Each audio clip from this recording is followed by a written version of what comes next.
Hey, you! You're listening to the podcast network of Gamefully Unemployed because you're an untouchable success.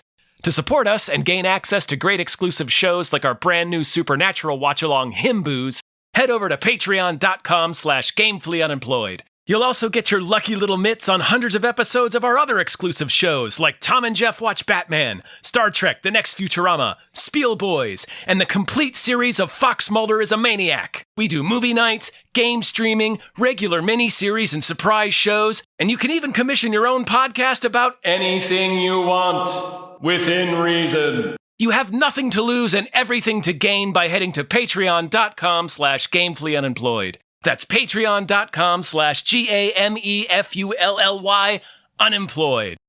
Probably don't need help with that word.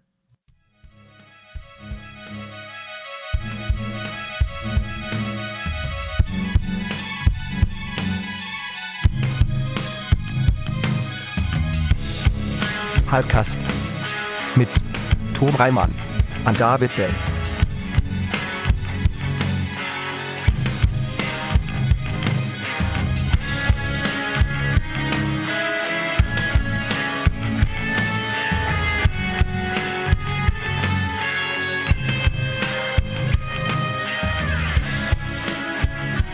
Time machine sounds. Blue, blue, blue.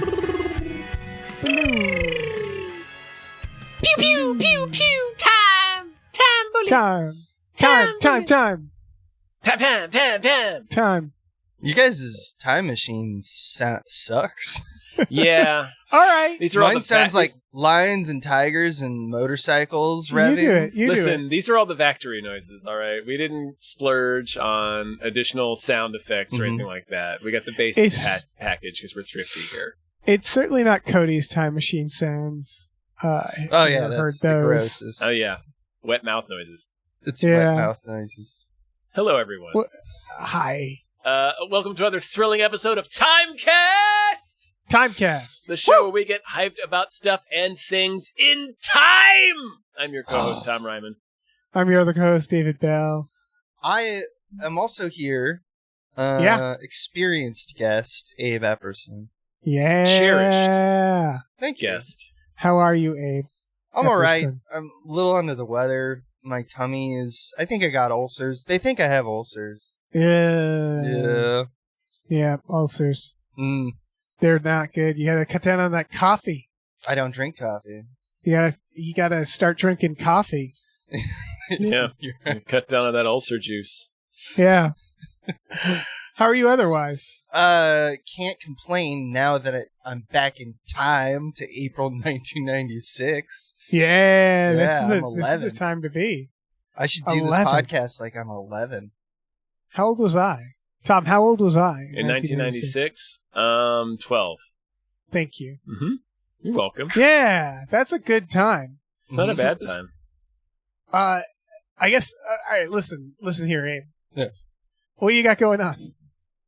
I got this thing called Small Beans that I'm a part of. You can find it at patreon.com/smallbeans. Michael Swaim, Adam Ganzer, and myself do what these two schmucks do. Yeah. And we are better at it. Thank you. No. You guys are great. We're great. We can all Everything's be great great. together. We're all great. Everything's High great. tide, baby. Ulcers are like small beans, aren't they? What is an ulcer? A hole in your stomach. Okay, so not like a bean at all. It's not. It could be bean shaped. It's bean sized or shaped, sure. Mhm. Okay. So you could pop beans through them. You could If you ate squirt beans, you might get beans out. through an ulcer. Yeah, you could squirt a bean right through that. But there's Okay. nothing to squirt, I guess. Says you. Isn't it Says weird? me. You ever look inside of a person and it's like we're just a sack of like wet organs that are kind of loosely, like everything's just kind of fallen in there, Oh, and it's yeah. like, how does any of this like keep together. It knows. That's the thing. I was reading this story about like there were like early doctors and stuff had found out almost immediately that it's like when your guts are all out, or they did a crazy surgery where there's the kidney now and it's all over the place. They just put it all in a random order that like makes sense to them. Just slop it in there, yeah. They slap it in because the organs find the position they need to be in. Right. It's like a Stretch Armstrong. Like they know. And it's like that blew my mind. I don't know what's going on in there. I have no clue. It feels like if I got a small cut, like I would just spill open. You know what I mean? It's that feeling like you're a water balloon or something. Have you never been cut? Never. Okay. Or sick. I'm unbreakable. Mm-hmm. I don't know if you know this. I'm an unbreakable. Not by an earthbound blade. Uh-huh. But do not put you next to water or you'll multiply. Oh, yeah. I hate water. Or I'll drown. Yeah. One of the two. Yeah. I want that Unbreakable Just Gremlins stuff crossover. my face into a puddle. Yeah. Or you just get more Bruce Willis's when he goes near water. Yeah. That would be amazing. They're all laying at night. face down in a puddle. God, remember Glass? Yeah. I do. What the fuck? That was a film. Yeah, that was unfortunate. It's It a was good like thing such a lead up. I know. It's a good thing we're in April of 1996 where glass can't hurt us. That's true. Well, first, we have to thank some producers. Okay. So I will begin to do that in order to facilitate the thanking of producers. Big thank you to @NerdNumber says, check out MikeSlater.com for amazing Babylon 5 takes. Thank you. Thank you to Zero Charisma. Thank you. Thank you. Thank you to 2001 A Space McNulty Odyssey. Thank you so much. Thank you to AJ. Thank you. Thank you to Andrew Howe Presents. Andrew and Andrew watch Twin Peaks. Thank you. Thank you to Andrew McGuire likes how Tom says Sasquatch. Sasquatch. Thank you to As Long As I Got My Suit and Kai. Thank you. Thank you to Asking Seven. Thank you so much. Let me jump in here. Thank you to BLT22EWHVIS-B. Thank you. Thank you to Bootler is looking forward to season 3 of Himboos. Thank you. Thank you to Braxton is busting loose and writing a big old nerd book. Wish me luck. Good luck. Wish me luck. Hmm. Thank you to Brian, who Tom knows. Thank you. Thank you to Brockway loves the Meat Millie. Thanks. Thank you to Burrito, the skankiest slut in town. Thank you. Thank you to be sure to pre-order Jason Pargin's highly controversial new novel. There are no giant crabs in this novel, a novel of giant crabs. Thank you. And thank you to Chester Sprocket. Thank you. All right. April. It's April, folks. We gotta step April of out. 1996. Vroom, vroom, vroom. Time. Motorcycle noises. We're looking at the top 10 films of April 1996. I would argue a weird month. Was everybody okay in this month? People seem maybe depressed this month, or like, I don't know what. It's April of 1996. We were on top of the world. That's fair. But you can see the cracks. There's a lot of anger in these trailers. Yes, I agree. Especially, we'll get into it after we've taken a few. Yeah. It's all the Beanie Baby shortages. Mm-hmm. Beantown. People were enraged. Yep, Beantown. That's right. That's catchphrase. It's Celtic Pride, folks. It's before Boston was like serious drama and more like a joke. This is like a fever pitch, but not before fever pitch. No, but they were a major franchise. I wouldn't call it during the era before this. And I've never seen this movie. I remember this movie. I saw it in the theater. Damn, This is Aykroyd. This is Daniel Stern and Dan Aykroyd kidnap Damon Wayans, who is the star player on the Jazz, who is demolishing the Celtics. It's basically Swim Fan, Dave. Oh, okay. It's like, think of it as Basketball Swim Fan. Okay. But funny. Have you seen this? Allegedly. I have not, but I know exactly what happens, I feel. I think we should watch it. I think we should I really think we should watch it. I think we're due to watch this film. It was written by Judd Apatow and Colin Quinn. Did you notice that? That is wild. There's a couple of those. I paused on each, to read the credits on each trailer because there's a few jump scares this week. Oh, yeah. That makes sense. Colin Quinn's like fucking Boston. And Judd Apatow's like, comedy. I just want to get my foot in the door.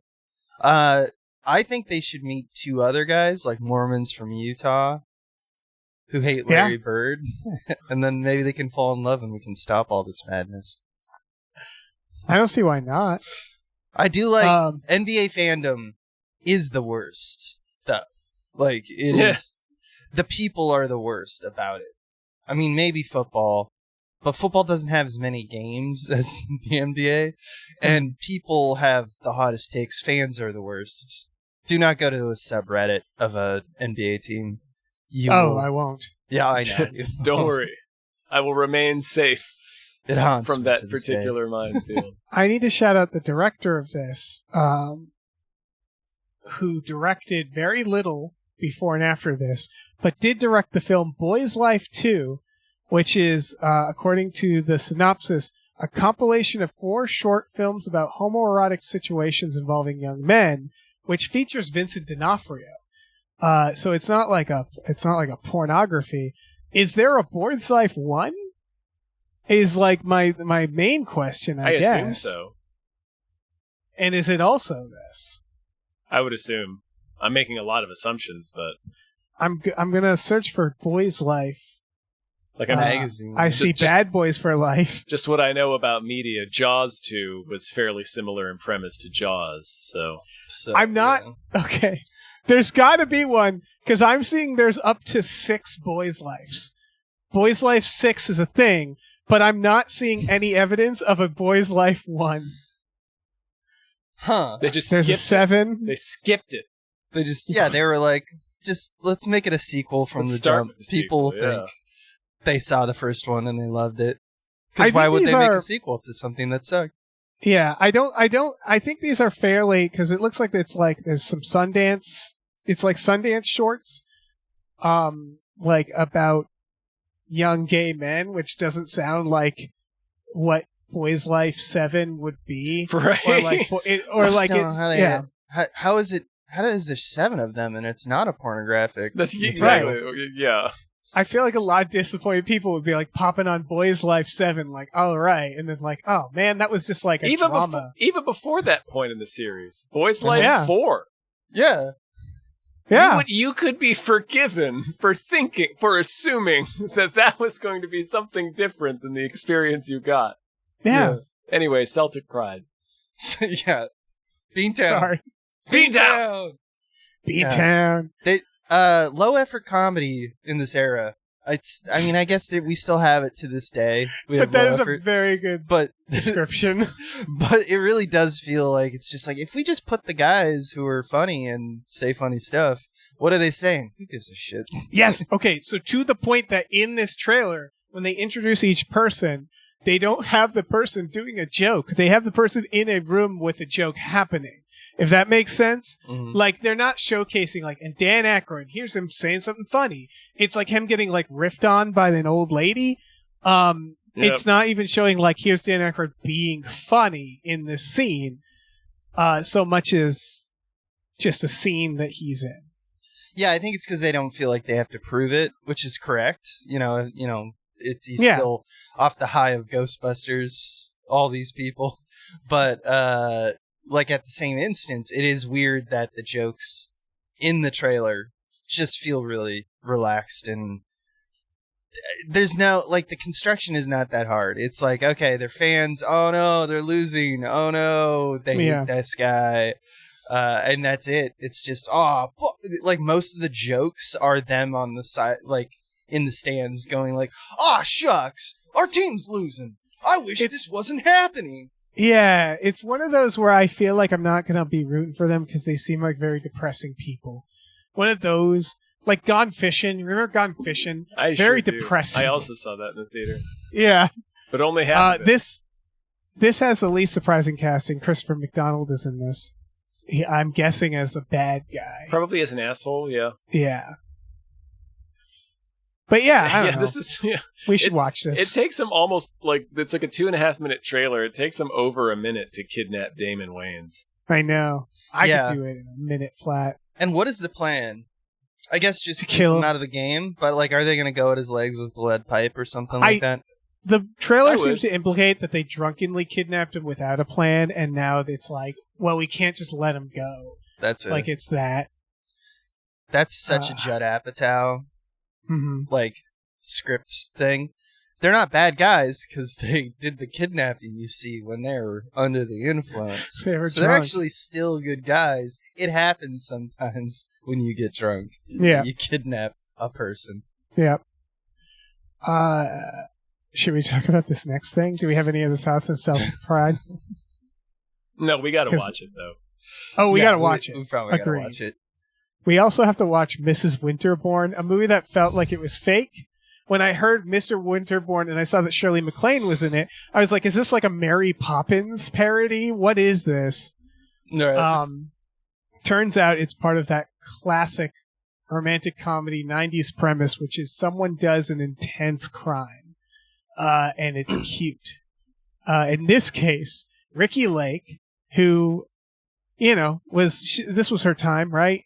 In movies. And She's had an interesting career depending She on really has. when you grew up and when you were watching TV or movies. You either know Ricki Lake as a movie person, you either know Ricki Lake as an actress or a talk show host. yes, and I knew her as a talk show host. I So knew whenever it was I talk show hear, host. yeah, I knew primarily as a talk show host too. But it's the brand of sass that you're looking for. Yes. That's what she's cashing in.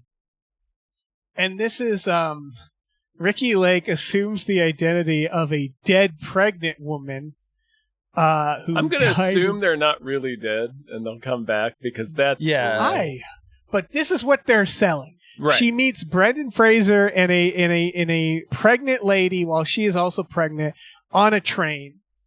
The train crashes, and Brendan Fraser and the pregnant lady die, as does the unborn child.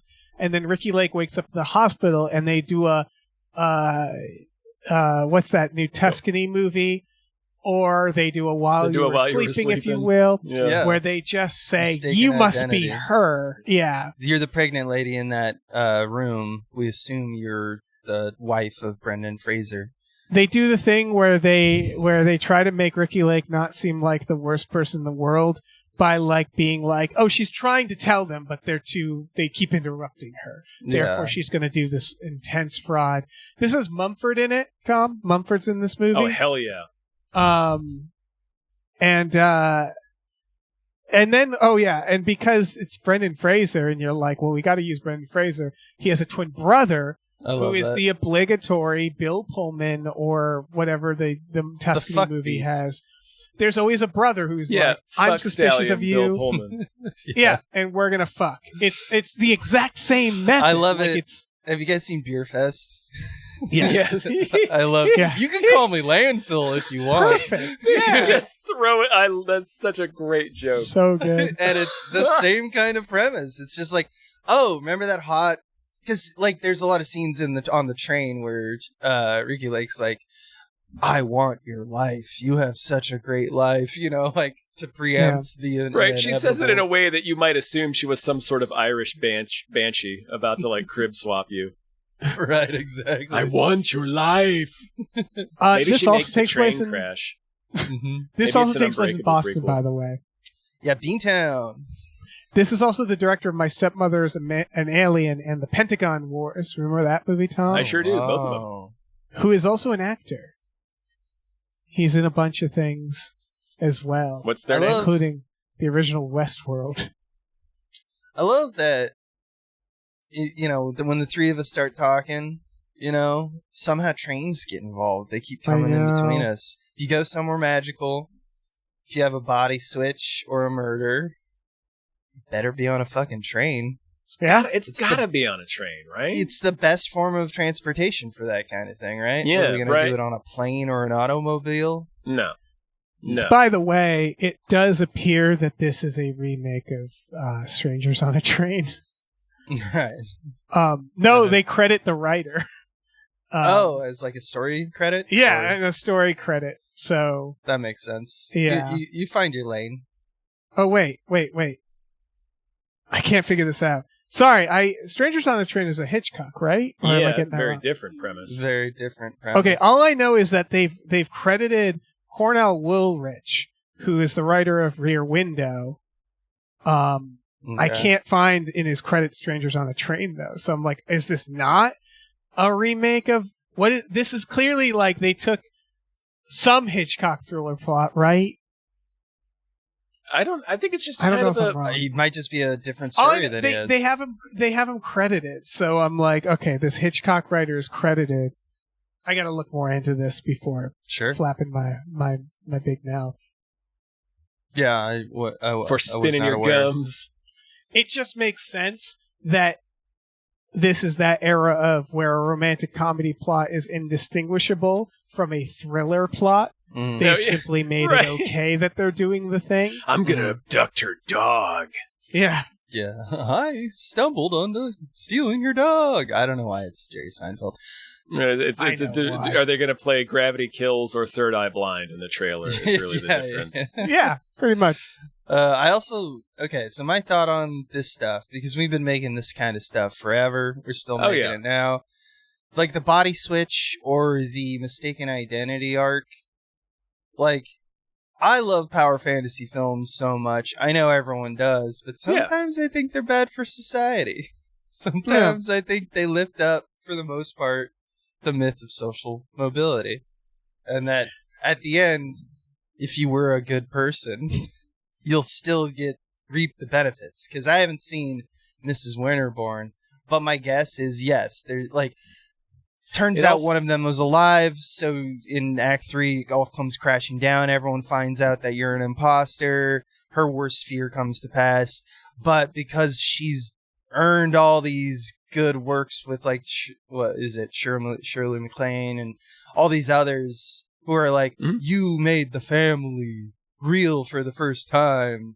We weren't, like, in love, and now we're in love. You inspire us all. Kind of like a Miss Doubtfire or whatever. Yeah. It's like it additionally is like image rehab for the wealthy, right? Like the extreme wealth class. This is like, oh, see, it's a just and noble system, and these yeah. It's like it's not image to say rehab. that the wealth is not looked at as something that we all aspire to have at some point in our life, but it also is true that it's like, this just feels like a bait and switch for poor people at a certain point where it's just like, yeah, wouldn't it be nice? Anyway, get back to work. Get back to work. This is based off a novel called I Married a Dead Man that was a mystery thriller. So yes, it is based off something where it's like, what a fucked up situation. And they're like, well, we can make it fun. I like that, though. Yeah. Again, we churn these out. Like this specific mistaken identity, fraud, romantic comedy premise. For some reason, we can make one of these every 10 years, and everybody's fine with that. Yeah. Like Love Actually is another one where it's like just let's watch a bunch of fucking maniacs, and because the music is nice, we love them. I love it. Yeah. Rom-com as a genre is pretty sick. He loves suspicious brother suspicious of fraudster falls in love. Are these all titles? Are these all titles of movies? Brother Suspicious. Brother Suspicious. Anyway, we also have to watch this movie because I am so excited to watch it. Hell yeah. 100% we're watching Mrs. Winterbourne. Yeah. Speaking of movies we should watch, A Family Thing. What the fuck? Who? The writer just gave up at the title. Do you want me to tell you who the writer is? A family. Would you like me to tell you who the writer is? Please. It's Billy Bob Thornton. So he did. He did just give up at the title. It's like A Family Thing. So shit. Okay, I think I'm done. It was almost called Sling Thing. Is this Sling Thing? This is Robert Duvall. As they put in this movie, discovers he's black, which it said as a joke. He's discovered that he has a half brother, right? And a biological mother that he discovers his mother was black. Yeah, and his oldest brother is James Earl Jones. And this should be more of a fun comedy, but I love that it's kind of more like a drama. He's like It's kind of He's both. like a hillbilly. Yeah. It's in Duvall. This is another movie like the one we were just talking about that we used to make a lot.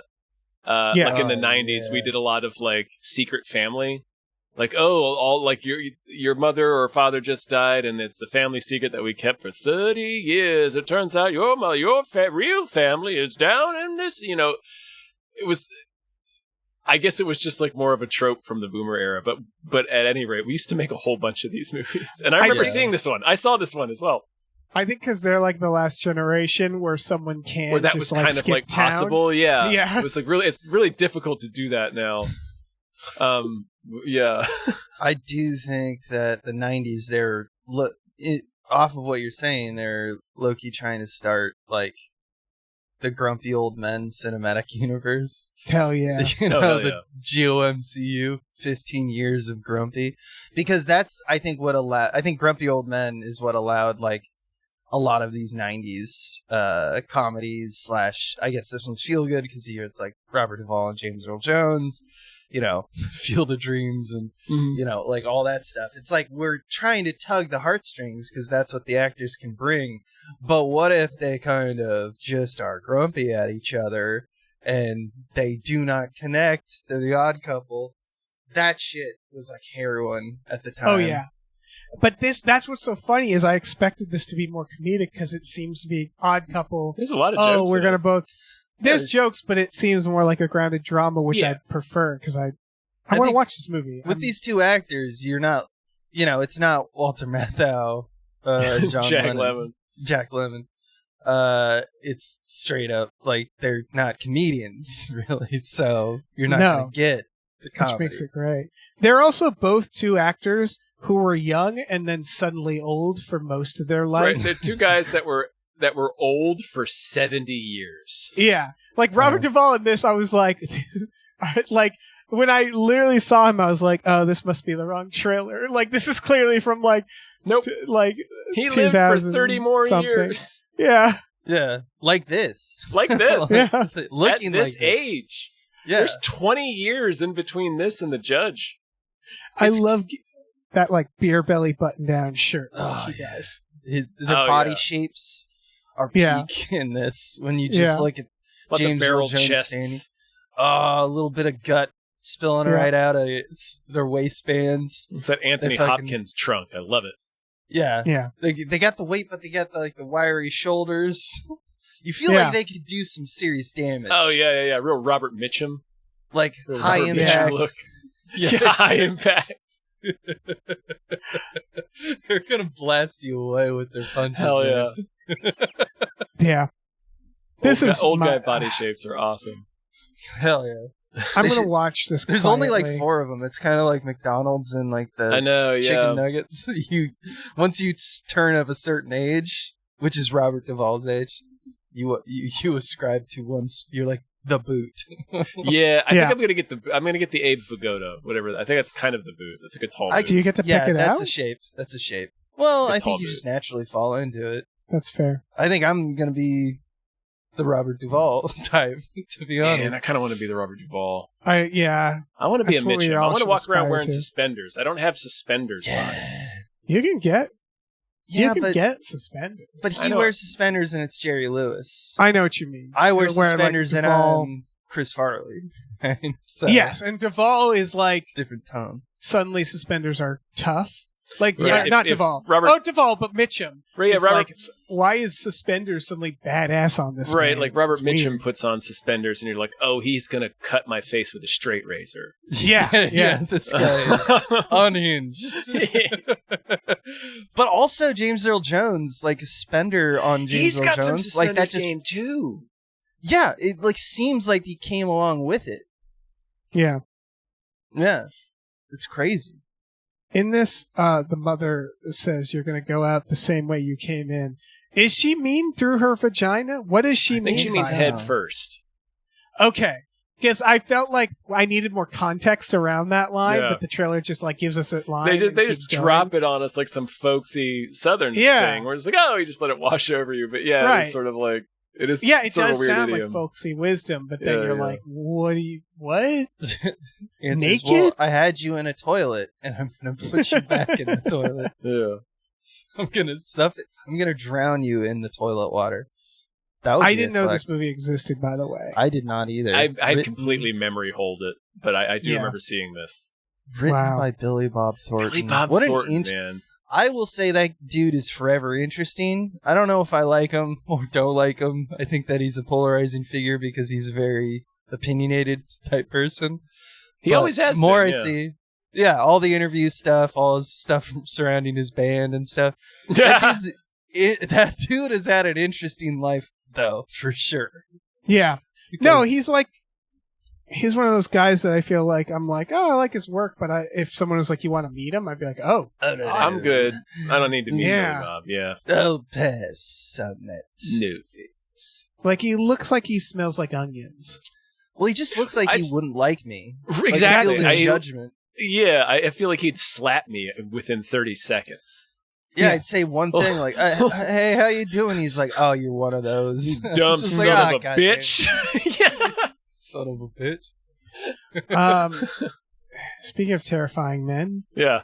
The Substitute Oh. is our Tom next we watched film. Berenger.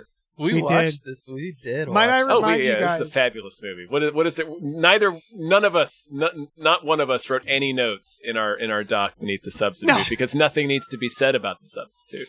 I will say something we found out while watching The Substitute. This is from the director of the very first X-Files episode.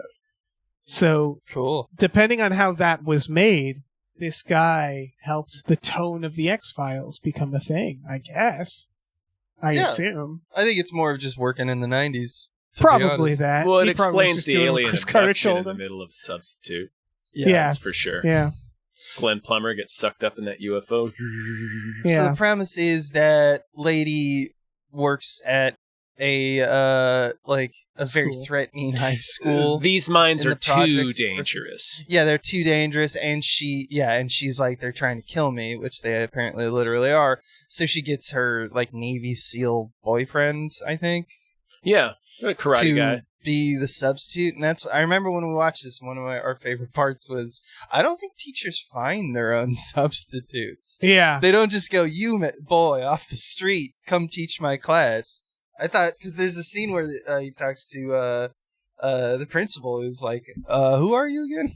Ernie Hudson. Yeah, it is. I just thought that's funny because You're it not is one like of our bringing- usual substitutes. like, what do you need to combat dangerous minds? A more dangerous man off the street. I want to point out, so I didn't watch this movie for years. I think when we watched it was the first time I watched Oh, it. Dave, think you me deprived too. yourself. You guys deprived Well, yourselves. For my whole life, I never really watched the trailer for this. I assumed this was a horror movie about a substitute teacher being bad. No, Because that's the beauty of Everything it. they present it as, the writing, the font is, dare I say, fear font. More Yeah. on that later. Yeah. And the pictures of him on the cover is always him in like the shadows looking scary. Right. So I just assumed this movie was about like, oh, the substitute is secretly killing people or You're he's evil in some way. And then it turns out it's What If Dangerous Minds was written by like Chuck someone Norris. more right wing. Yeah. Yeah, who Where wants it's to like- kill these children? Yeah. I remember I had the exact same thought when the movie came out until I saw looking at the poster. That's what I thought, Dave. I thought the same thing, but then I saw the Right. trailer and was like, oh, this is Yeah. rad. And It's if I bad recall in the marketing. movie, it's a little of both because like there's good kids you see Mhm. Yeah. who he is dangerous minding, but then there's the bad apples. Who he's And shooting. He's shooting He's and throwing out the window. But he's doing it all, baby. Yeah. And it becomes They do. eventually like Die Hard at school. It's a ridiculous film. Yeah. They do have it. They put it in the trailer. They have that scene where it's like, "This is the strangest thing. I was talking for a while, and I looked up, and they were actually listening." So They have funny a- to put they that in the had- trailer. Put a little clip of him. He's reaching them too. He's reaching these kids. In addition Right. to smacking the fucking shit out of them in the Yeah, library. in between shots of him like killing people, he's Yeah, like, yeah. I'm really reaching these kids. beating the But- students specifically. Yeah. But if I recall, the reason that he's reaching them is he's telling them stories about when he like found his friend dead in Vietnam. I think he's telling like his you know? war stories and shit. Yeah. Yeah, it's because it's like fascinating, horrifying stuff, not because you're teaching them anything.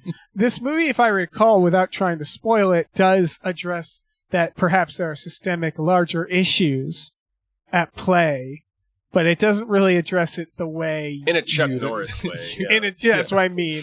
Punch in a it Chuck away. Norris way, not in a It's not- actual. It's not as embarrassing as the Steven Seagal film, but it's not. It's delightful and awesome, and everybody should rent it and watch it at least 6 times. But On its VHS. its politics are not as deranged as the Steven Seagal film. Is Yes. But what I it say. is still pretty deranged. It's or pretty at least deranged. Yeah. I love doing timecasts because it is like it's a time capsule of like, oh, you see the cracks in society and you What see the was, type like, of normal at the time, quote unquote. yeah, what's propaganda normalized in 1996 is a lot like we make jokes about it because it's a ye old time from back yonder that is only, is backward in a lot of its morality or whatnot. But when you look at it, you're like, okay, I see where we went wrong here. Yeah. We were Yeah. teaching ourselves bad lessons. Can I say something brave? Yes. Always. I passed Tom Berenger on the street, I would not know who he was. Despite would. seeing him in many movies, I have like Berenger face blindness, where every time I see him, I go, "Oh, that's Tom Berenger." It's the, Like I was looking at his career, I'm like, he's in Inception. Where is he in Inception? He's the guy that Cillian like the Murphy right has to hand man. impersonate. Yeah. The medical term for that, Dave, is Tom Weringer. Thank you. You're welcome. No, you'd know him. You'd smell him. The Okay. scent Smell. would the scent would hit your nostrils, and you would just. Everybody has that Pungent. genetic memory implanted within them. They all know the scent of Tom Berenger. I love a murder. Cigars of and Sexpio. Mhm. course. Yeah. Yeah, I also get this because a little after this, because of these films, I think he also did a short, not shortly lived. There's 3 of them. Sniper, He's Sniper. basically the same Sniper's character. kind of rad. Oh, shortly lived, Yeah. Abe. I have to tell you, his latest project is Sniper No Nation. Oh, great! He's coming returned out to it. They brought him back. 2026. They brought him back full circle. Oh, get his bones out. Yeah, Fucking fuck yes, Sniper Roll 'em rips. out. We're gonna Roll watch 'em out. all the substitutes because they continued the substitute with Treat Williams, and we're gonna watch all of the snipers. Dave. all the snipers. Okay. My favorite part about Sniper is it's very quick that the screenwriters realize that snipers are actually very boring because they're very calm and collected. I think of things like, any sniper movie we made in the 2000s. Have you ever played Sniper Elite, the video game? Have not. I played it the other day, and like the first thing it does is goes like, okay, here's a machine gun and a pistol, and just go into Go the base. And I'm spray like, everybody. oh, okay, so we're not sniping. We're not at all. sniping okay. at all. Yeah, And then he's we- using we hand-to-hand figured it out. combat. Sitting there mowing down 6 guys with a machine gun. Sniper. It's literally that. They're like, all I right, just sniped go. ya. Sniped. Nobody wants to snipe. I sniped him 18 times in the throat. He just His head fell off. Sniped. Elite. I grabbed him, Sniped and I him with sniped his machete. I sniped him with a wine opener. He's also Tom Berenger is Or in corkscrew Smoking Aces down. too, by the way. Oh man, I don't know if we need to watch Smoking Aces 2. We definitely don't. What's the next? Oh, When have we ever God almighty. needed? God All almighty. right, the next movie is Flirting with Disaster. Yeah. this is a movie I've always kind of like. Ben Stiller has that like Gen X cool movie upbringing Mhm. where Yeah, you Singles. know what I mean. What? Singles, right? Yeah. I think he's Or in reality. I'm Singles. sorry, Reality Bites. Reality Bites. Yeah, that like when Ben Shapiro, Ben Shapiro, Ben Shapiro. Ben Stiller. Like I Oh, always no. forget because I always see him as this like chuckle fuck where it's like, oh, Yeah. he's gonna take a shit on his shoes or He, something. he kind of started more with trying this out first. It's the Jack Black thing where it's like that weird window where Jack Black was like cool Gen Xer Mhm. Yeah, and he's now young, he's like he's a clown. scanned man. as like The- 20. The Yeah. most jarring Jack Black role is the Cable Guy. Yeah, where he's not even funny. He's like He's aggressive. He's like Yeah. he's like aggressively the Jim Carrey's a fucking stalker, man. You need to get rid of him. Yeah. Yeah. Yeah, he would play the cable guy. Yeah. Um, My But favorite yeah, is this- Mars Attacks. Oh, yeah. he's the great in Mars. Everybody's He's the fucking best. great He's in Mars bully in it. Attacks. Yeah, that's right. But I've never seen this movie, and I didn't know it was a reverse Broken Flowers, where it's like he's going cross country to find His his parents. real parents, and I didn't know that it was so horny, specifically Yeah. around Alan fucks Alda, his- Lily Tomlin, Mary Tyler Moore's tits, Yep. and I was like, hell yeah! He fucks Josh his Brolin caseworker. licking armpits. Young Yeah. Josh Brolin. Oh, yeah. This Richard is like Jenkins. 10 years removed from Goonies. Goonies, But there's a yeah. lot of old people being very horny, and I'm for it. Yeah, I love that genre. We still have. It's still kind of. I mean, movies have changed, but like, we still always have horny old ladies and old guys. The movie. What was it like? A few years ago. It was Oh, like Calendar Girls. 80 Yeah. for Brady or 70 for Brady or Oh, yeah, whatever. 80 for Brady, I think. Yeah, it's just like it's just that's bring out the olds, let them watch it. Yeah, Is it her and Alan Alda fucking? I hope. 'Cause that's a great. It's That's Richard a smart Jenkins got pair. to get in there. Like, That's a smart yeah. pair. That's a good and mix. I get it. Like, if I were either one of them, yeah, DTF. Yeah, it does look like it is very confusing based off the trailer because everyone is hooking up, and the trailer is even like trying to sell that as a feature, not a bug, where it's like Yeah, and more sex and more sex. But it does seem like it's only people involved is like one or two families. So it really does seem like families are fucking left and right. Like Swing yes, family. and Anybody. it seems inappropriate for this subject. It seems like incest adjacent yeah, because it's like Ben Stiller. I know where you're gonna get stuff. Yeah. But it's like this guy is trying to find his parents, and it's gonna be sexy. yeah. And it was like, why is this horny and weird? Because it's about this guy trying to find his parents and like his siblings, and they're all just fucking. Trust me, you're gonna be squeezing your dick the whole time. Yeah. It's Anyway, Tom, any word on who made this movie? I gotta tell you, because the writer-director is David O. Russell. Holy shit! Hell yeah! Fucking, of course it is. Of course he made the weird Right incest before movie. Three Kings. See, that blew me away. I thought Three Kings was his first movie. I always Me thought too. I did not know this existed. that. 'Cause didn't know I he'd remember worked- this movie. I've never seen it, but I do remember this coming out. I remember the marketing push for it and everything. And Ben Stiller was kind of a guy that I was paying attention to at the time, but not Right. super a whole lot. It explains I had slightly no more idea, the Lily yeah. Tomlin stuff, where it's Yeah. like, oh, I guess they had a history. Yeah. Yeah, yeah. What a garbage guy. Yes. And he's Um, like, I want all the families to fuck. It's just I'm speaking truth to power. I'm working something out. Also, one of Ben Stiller's dads in this movie is T-Bird from The Crow. Oh shit! Sully from Commando. Holy shit! Warriors come out to play. Did you guys like Broken Flowers, the reverse flirting with disaster? I've never seen Broken Flowers. I like it. It's very Jarmusch, so you can kind of assume what that's. I don't gonna be. love Jarmusch, but It's less weird than his other ones, but it's still weird. He's a weird guy. Yeah.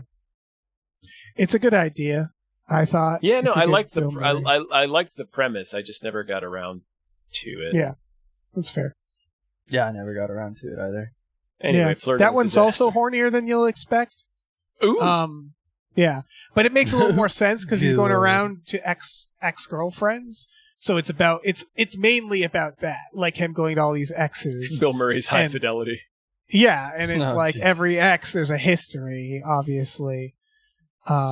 Yeah. Scott Pilgrim versus, I Oh, I- guess. Like Anyway, Bill I Murray fight evil exes. Yeah. I'm gonna say usually when we do the '90s, almost every movie, I'm like, yeah, I'd watch this. I'm not even before knowing it was David O. Russell. I was like, I like everybody in it. Mary Tyler Moore's tits, that's great. Like I can just watch those scenes. I don't. The movie itself. The movie seems It seems weird. Like It- interesting to me is that it's coded. If you just look at like how the frame looks and what people are wearing and like how it's slightly bohemian, but also like there's clash with culture. Like, oh, some are more conservative and button up. Other people are free hippie kind of deals. And the kids are angry and left because the boomers don't give. It's very Nora Ephron coded. Yeah. Like in this era, like it just looks like a rom-com like that. And I think also, that's interesting that like David O. Russell wanted to do that type of stuff. It's probably wild. it's probably very fucked up if you watched it. Right. I also think that Ben Stiller, I think I've said this before, he's best when he plays a weirdo. Like, I actually think there's a span of what if Ben Stiller just plays like a regular guy in a comedy. What? Mhm. And I'm like, he's really good when he's doing like a character or directing. I as think we've learned. I mean, it's not what I think. What demonstrably broke for him was There's Something About Mary. But that's sort of like where I think that's where that coalesced. Like the best version of a Ben Stiller, I guess, leading role is a guy's off. Yeah. Yeah. I just think every time I've liked him was like Tropic Thunder. Yeah. And then like Same along type of came character. Polly, I'm like, psh, who gives a shit? But He's then in you that, get right? Walter Mitty, and he. Oh, and he I never saw everyone's Walter trying to- Mitty. Everyone's trying to rebrand at some time in their career, I think. Yeah, right. Yeah. Everybody takes a swing at that. Jim Carrey wanted to make it forever, I remember. Walter yeah. Mitty. Yeah, Walter Mitty. I mean, I have not seen Walter Mitty. Is it it's exactly just what a it looks story like? about a guy that daydreams, and for some reason, like I remember reading it in like middle school, like in a middle school literature book, and it's a fine story. It's just this guy like daydreaming. it's an about, adventure. Yeah, he's just a mundane dude who has a mundane life, but his imagination is endless, and just his walk to work is like this huge adventure for him, and that's God it. damn. That is it. I love those Like- types of ideas because it's like, well, what if I was special? Like, Yeah. with just doing whatever, nothing. And it's like, I kind of get that, but it's also like, make him fight like a monster for real or something. Like, give me a reason to watch this. Well, he's gonna find Sean Penn. Okay. That's it. In the movie. That's what it is. He You has to find Sean Penn. Yeah, on top of a mountain because he's like a photographer. That's right. He's Yeah, being he works Sean for Penn. Yeah. He works for Life magazine, and it's closing. All So right. it's like end of chapter. What did I do with my life? It's that type of, oh, it was the journey the whole time, and now by the end of the film, he's like, I'm not a hirsute like button up anymore. I'm not doing I'm not clocking in, clocking out. I'm a free wallflower now, baby. Huh. All right. That's Walter Mitty. Anyway, but it's funny to me that that is a character that he tried because I think he played little creeps Yeah. for a lot of his career before that. Yeah, it's not really his fault. It's more of just like almost it's like a waste when he's just playing regular guy. Right, it's what yeah. Like he's even in Meet funny. the Parents, he's like a little weirdo. Yeah. He's funny, so we got to find a way for him to be funny everyman, and that's what he fell into. And funny Yeah. everyman, especially during this era, are like, oh, what am I doing? Yeah. It's coming from, honestly, the 80s and the, you look at the Weekend at Bernie's and stuff like that, where I'd prefer that type of late 80s, early 90s. I prefer the Ben Stiller versions of main characters and love interests in comedies than those fucking guys in the 80s who are just assholes who we just agreed it's fine that they're assholes. We like Right. that they're assholes even though they're being just totally demonstrative towards everyone else in the film. Yeah. Speaking of assholes, Mm-hmm. Fear. Can I take you guys through a little story of a director? Mhm. He came up doing Madonna music videos, and it's like, okay, you're making Madonna music videos, music video director. Uh-huh. All right, we're gonna get you. You also did an episode of Twin Peaks. We're gonna get you a movie. This is your time to shine, to show that that director sensibilities.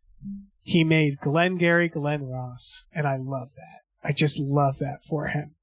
This is the director of Glengarry Glen Ross. After doing Madonna music videos, he then made Fear a few years later, and then made Perfect Stranger later with Halle Berry. Mm-hmm. I guess what I'm saying is he made Glengarry Glen Ross, and then he never tasted that again until 2017 when he made 50 Shades Darker, followed by 50 Shades Freed. Oh yeah, I just love this back career. on top. I do. I'm like, this guy just has made some very big swings and then a weird amount of Madonna music videos. That's awesome. And the 50 Shades. And Fear. James Foley is his name. His name is James Foley. Fear, for listeners, is a thriller about Mark Wahlberg, teenage Mark Wahlberg stalking teenage Reese Witherspoon. Yeah. And only her father, CSI's William Peterson, can stop him. Which it also again kind of feels like The Substitute a little. A little bit. Yeah. Again, yeah, the time capsule rears its teeth because it feels like a lot of these films, like maybe it's a different type of maybe class, like in Miss Winterborn, or it's in Celtic Pride. It's the idea of that you're just of a different tribe or whatever. But we do this thing with the kids are angry or the kids are. There's a disconnect between parents and kids. Not even even just the generations, not literally parents and kids, but like in the same. Yeah, you mentioned Substitute, Flirting with Disaster, and then Fear. It's like, what if a child who seemed perfect was not perfect? And it's like, oh, we really like that. I love that. It's really like that. What if Mark Wahlberg was a bad guy secretly? And it's just, like, oh, we didn't know what we were casting him as yet. You know, this is just about young Mark Wahlberg. Right, like removed from context, just looking at him, you're like, that looks like a guy who perhaps did a hate crime. Like that he looks like a bad guy when they're trying to, like, you cast someone who's like more gentle seeming that then turns out to be bad. It's just like, what if this guy who looks kind of like a douchebag is more of a douchebag than you thought? Like, don't they take him out more or less? Spoilers. Like, they treat him like a horror, like a slasher. It becomes like Straw Dogs at the end. Like, yeah, she dumps really him partway.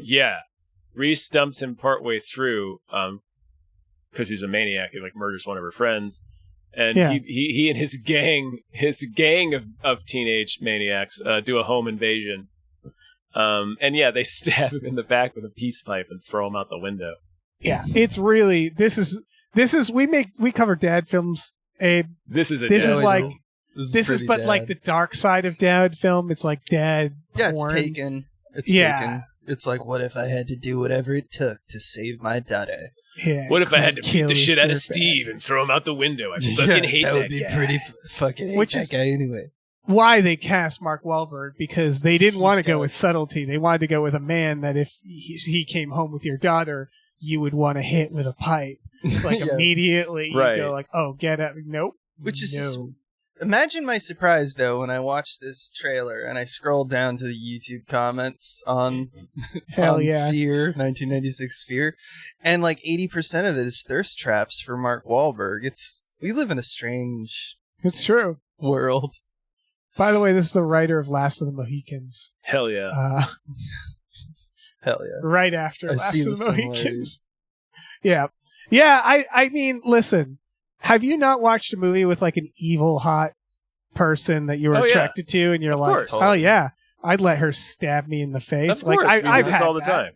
Yeah. You ever watch Species? Exactly. Species is kind of about this. The Species should have the plot of Species should have been everybody knew, like before going, like every sex scene is them going like, I know what you're gonna do, right? Like the spines come out. Yeah, proceed. Like, ooh, yeah, that's fine. The things we do for love, you know. Yeah. So anyway, that's James Fenimore Cooper's Fear. Yeah, and again, this is a weird year because we'll get into it, but like, there's a lot of this vibe this year. There's a lot of I really wish I could kill that teenager. Yeah, and there's only one that wins, and we'll get to it. But the next film is James and the Giant Peach. I think every single one has been like power fantasy, with the exception of like the family dramas or comedies. It's a family thing. Yeah, everything is power fantasy. Yeah, it's insane. I guess that's true with superhero stuff. And I like that the two family movies are, one is I want to reconnect with my family and discover my roots, and the other is I want to fuck my family. Yeah, exactly. We were not doing well. This month specifically, it was a weird month. Sure, but James and the Giant Peach, Henry Selick, they of course do the thing in this. I remember this even as a child. This remember is a going, wild trailer. I think they're lying to me because they go from the director of Nightmare Before Christmas, and everybody naturally goes, "Oh, it's Tim Burton." And then you learn, "Oh no, he didn't actually." It's Henry Selick. Yeah. Who did Wendell and Wild, Coraline, who's not, but he's the main nothing animator. against Tim Burton, but it's like there was a lot of him in Nightmare Before Christmas that people didn't realize. For sure. And Henry Selick's stuff looks so cool. Yeah. But it is insane how the trailer is like, I know that the whole point of the advertisement in Hollywood, which is what trailers are, is just get people to see it. It'll be the same. Remember the thing you like it? You like the thing? There it is. But it's just, it seems like such a, stooping low when they're just like, you know what? Fuck it. We're just going to play the What's This song. They play the song. They play the score from another movie that just came out and did Gangbusters. Yeah. And this looks like it. And they just play up the idea that it's like, it'll be exactly like Nightmare Before, or Nightmare Before Christmas. I guess again, not too much, nothing against Tim Burton, but Henry Selick really did kind of get fucked, where it was like he made a movie and they were like, let's pretend it's Tim Burton's through and through. Mm-hmm. Let's play Tim Burton's Nightmare Before Christmas, and basically just cut him out of it. And then from here on down all the way to Coraline, I assume. But I remember Monkey Bone had the same thing where they're like, from the maker of Nightmare Before Christmas. And it's like, they'll never say his name. They never let him establish. Yeah. They just want to trick people. They're sort of depending on the Tim confusion. Burton. Yeah. And it was like, it would have been so cool for him if he got the fucking credit he deserved. And the opposite of credit for Monkey Bone, I guess.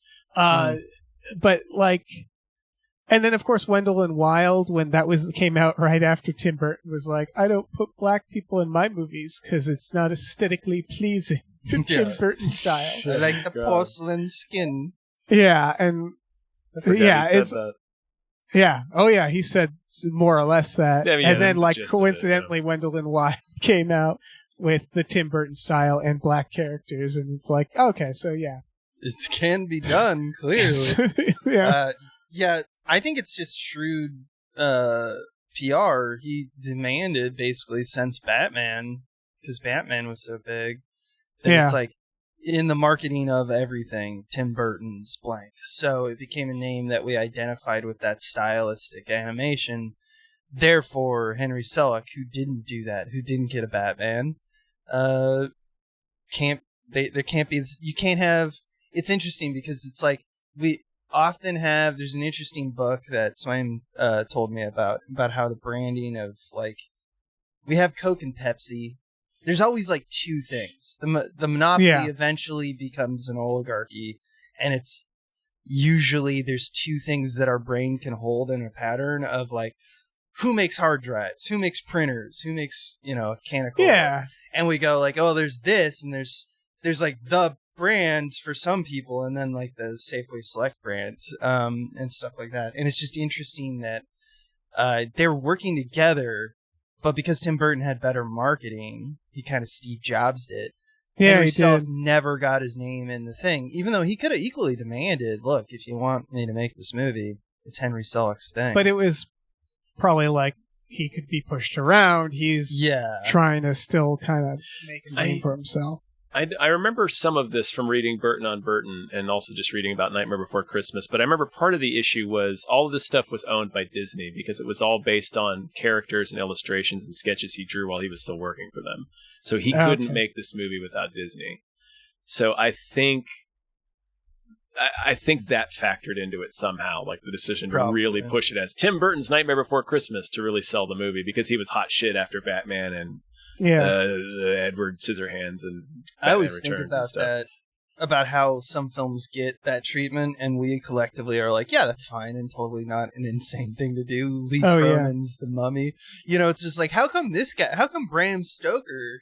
Yeah. Like, how come who's this Bram Stoker? Yeah, how come we decide sometimes it's like, oh, and I cut above, so I think it's legal. Yeah, definitely it's for legal. Lee Cronin. I think definitely for that, because Universal sure. like wants to put out their own movie called The Mummy. So yeah, it's to differentiate. But I'm just like, why don't we all do that? Why isn't Abe Epperson's The Podcast? We should do we that. could do that.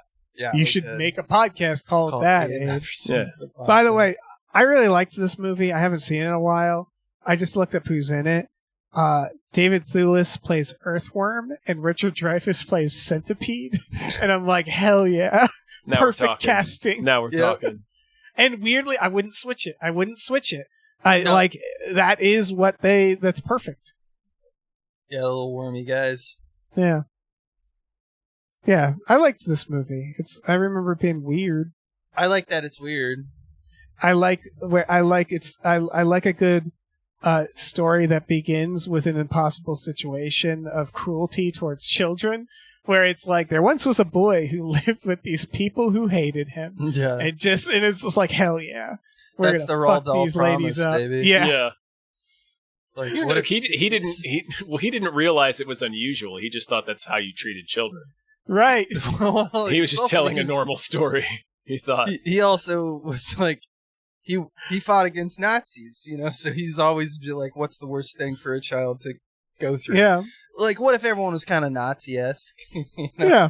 And there was a magical beast of some kind, or a peach of some kind that frees him from this terrible polite. Right, America's the peach here. Yeah, America's the A-bomb is the peach. The A-bomb is the peach. Like, it's not, it's Are you drunk again, Roald? Probably. But he's also British as hell. He's British as hell. So, can we talk about Sergeant Bilko? Yes. Hell yeah. From the director of Clue and My Cousin Vinny and Nuns on the Run, or the writer of Nuns on the Run. Oh, sorry, writer of Clue. My bad. This person rules, is my point. Yeah, and this is Jonathan Lynn. Great, perfect film. I love Sergeant Bilko, starring Steve Martin. Dan Aykroyd's also the top of the game, as he was in Celtic Pride. Phil Hartman. Phil Hartman as the Christopher McDonald, where it's like, he's the jerk. Dan Aykroyd is always the one that surprises me, because I understand how much talent he has, no doubt, but it's just funny that he was just the guy at this time. And I guess there's something that like resonated with the zeitgeist with his kind of like everyman, average Joe type. Yeah. But it's such a generic shtick that I'm like, I guess he just looks like America? Like, what are we saying here? Like, I don't know why Dan Aykroyd got gangbuster success, I guess. I understand what you're saying. It's like, just look at him next to Steve Martin, who's immediately more energetic and like entertaining to watch. Like moment to moment, I would argue. He's playing a dumb guy in this. True, it's a different vibe. It's some of it's subjective, but it's like even I don't know. I've never been a huge Dan Aykroyd fan. Even Ghostbusters, he's always been like, he's fine.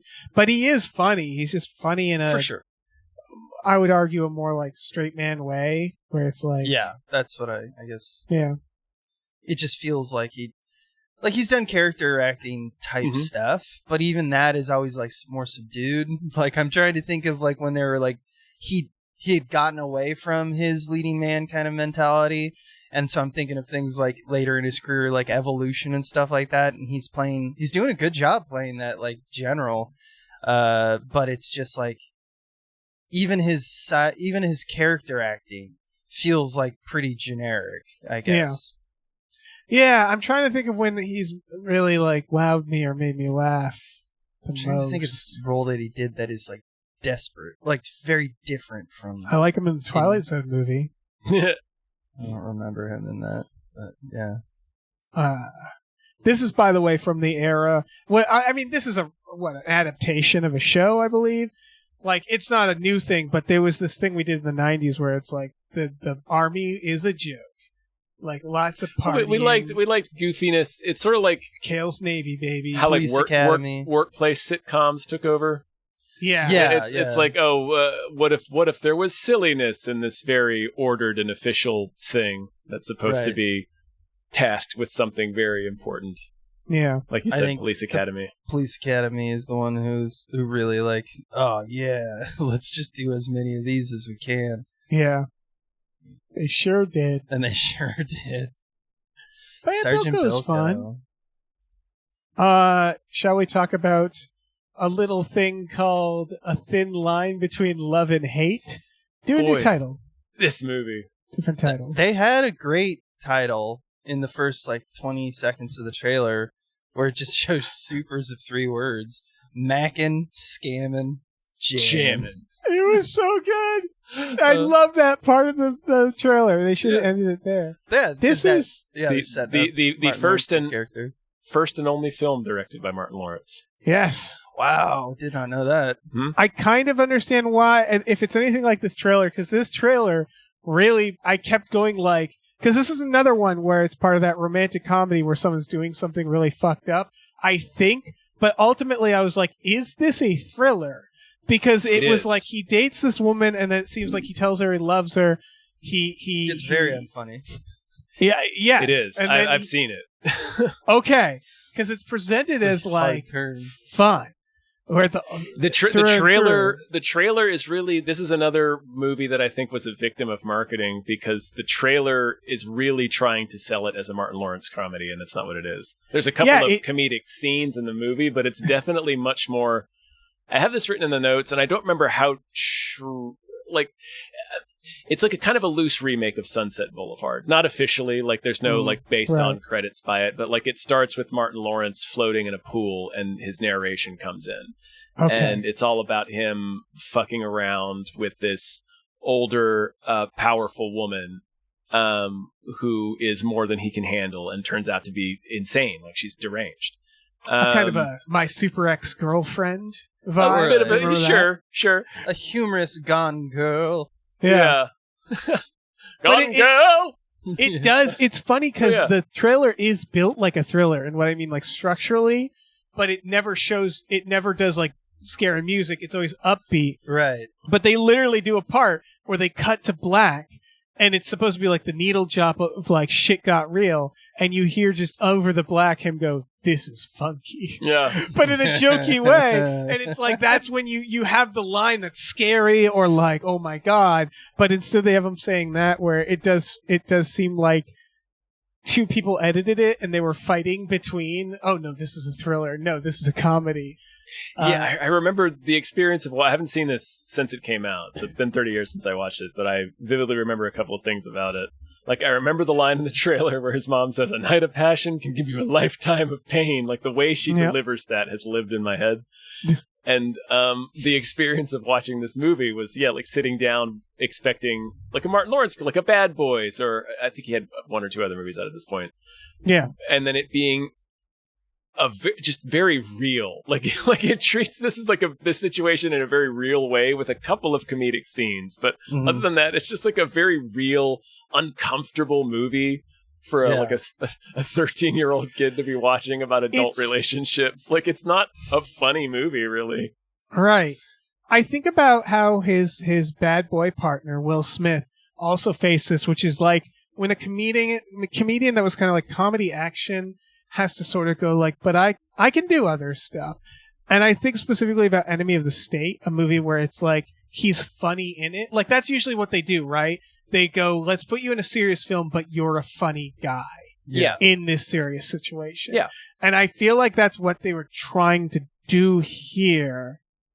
And it kind of from the trailer, it feels like Whiplash. They didn't sell it. They were well, let's just make this zany or something. I think this film would be better if she was a seductive extraterrestrial human hybrid. Why not? The poster is weird. The poster looks like they're 2 cops who are partners. It's her with her hands around his neck holding a gun and him looking befuddled.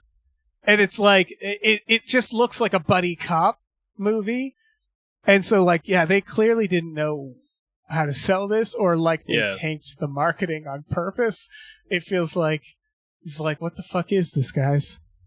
Anyway, number 2 movie in April 1996. Nice. So Martin Lawrence was a huge fucking star. yeah, I loved Martin. I loved that TV show. I have a hat. I have a Martin hat. Sweet. nice.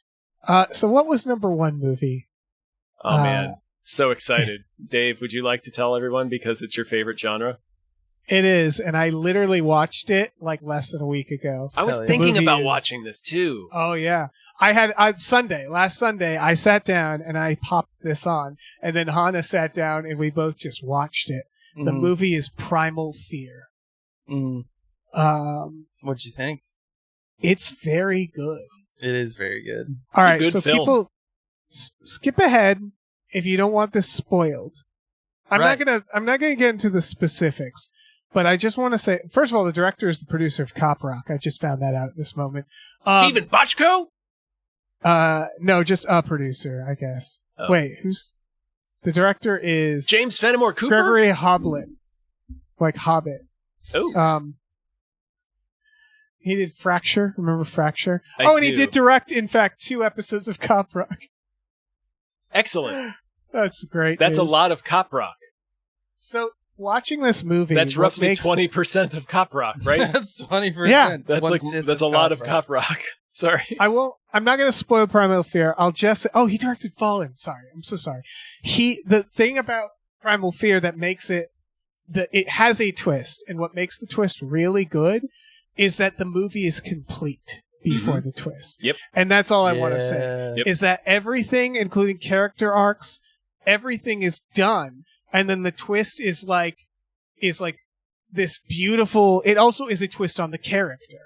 It's that idea of like, you think this movie is one thing, and you think his journey is one thing, and then the twist basically just pulls the rug from under everything, and it works so fucking well It's because really good. you never expect it because the movie's over. That's all I want to say. Kind of The Usual Suspects does that too, right? Where it's like, okay, I guess they have like a false twist where you think, I guess it's that because the music swelled and But it just reveals, it was all a performance. Yeah. yeah. Yeah. And the twist for everyone is that he is Edward Norton is a seductive extraterrestrial human hybrid. Yeah. Trying to mate. And him and Richard Gere are the same person. Yeah. He ate his face, actually, it turns out. He's been wearing his face as a mask, as a human face mask for weeks Richard Gere's great in this because Richard Gere, I will say, like, I always see him as a sleazy guy, and I realized because this was one of the first movies. You know how people are like, he's so hunky. Mm-hmm.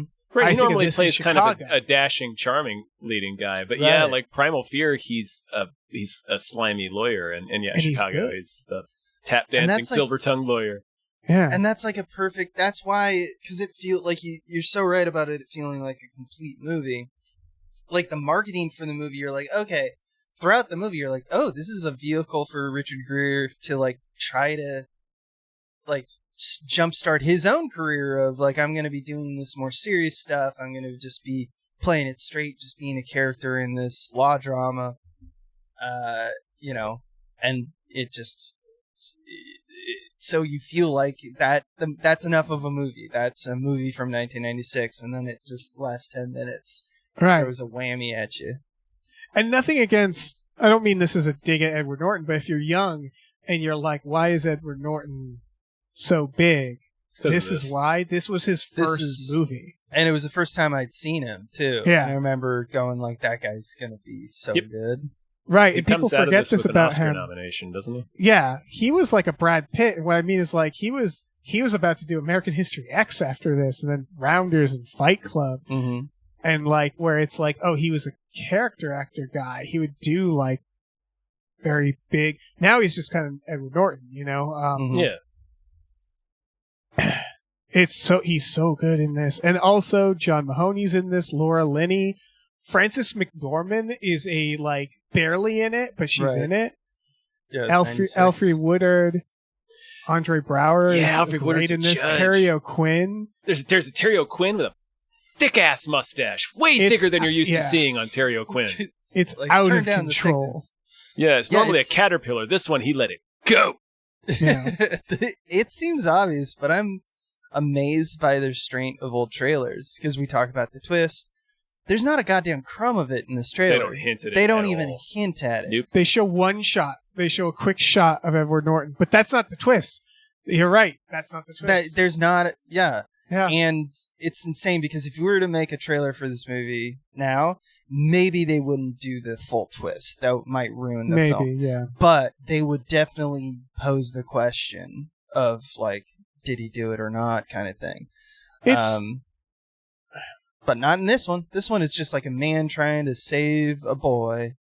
It's because this lived in a time where the number one movie in America could be a courtroom drama, and we could go into a movie simply going, oh yeah, I want to see that courtroom drama, not needing more than that. Where it's like nowadays they would have to stangle things of like, oh, it's going to blow your mind in another way. Like they would have to sell this way harder now, to the point of probably spoiling it. You're right. Or they'd be like they would at least like say there's a twist or something in the trailer. They would make it a sensational. Whereas we could just walk in, innocent little lambs, into a courtroom drama and not know what we were getting ourselves into. Because again, that's the other part. It's like a lot of films during this time. Mm-hmm. It's like kind of a detective movie, kind of a murder mystery. It's a murder mystery, yeah. Yeah, we made these movies, so it's like the reason it stood out is because it wasn't just that. Kind of like a lot of movies like this, I would argue, where it's like, or a lot of twist movies. Like the best twist movies are the movies that you didn't know were twist movies, right? Right. Like or the at least famous the twist, ones. The twist is not like, it doesn't hinge any of the acts, or it's like usually an afterthought, like you said. Right. Which is why, like, and then there's the one, like, Fight Club, I would argue, has really weird advertising because it's not promising a normal movie with a twist. It's like, this is, from the start, a weird fucking movie. Mm-hmm. Unreliable narrator, yeah.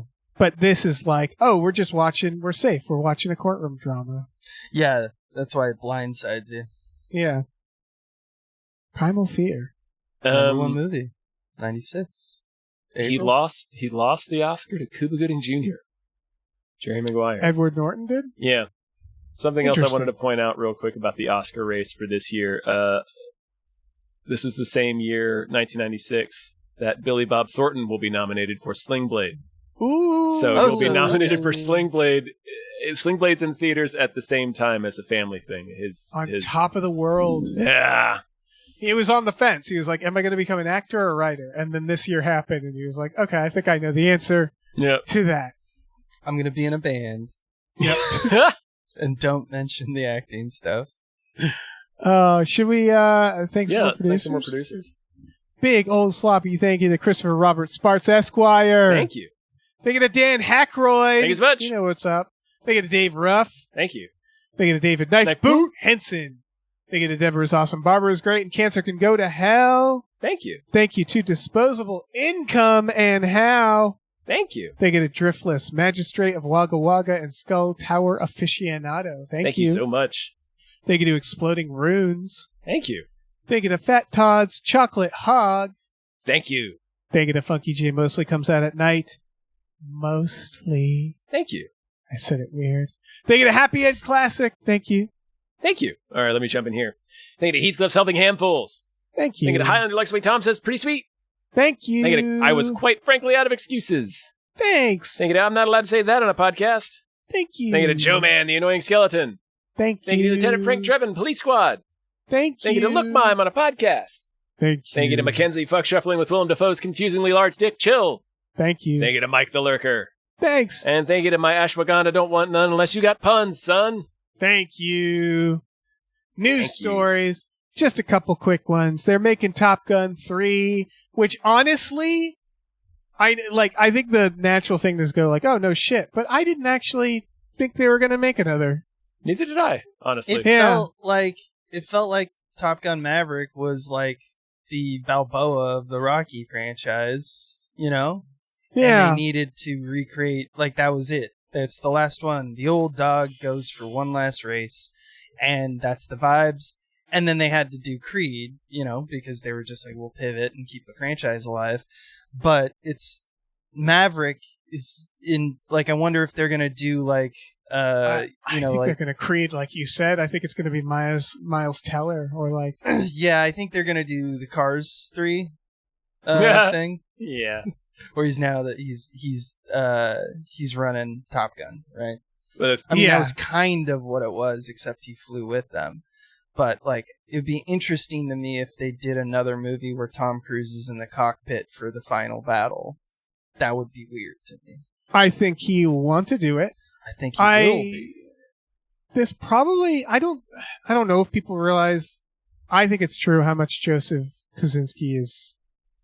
instrumental in the success of that movie, yeah. And he's not coming back for this one. Yeah, and I'm like...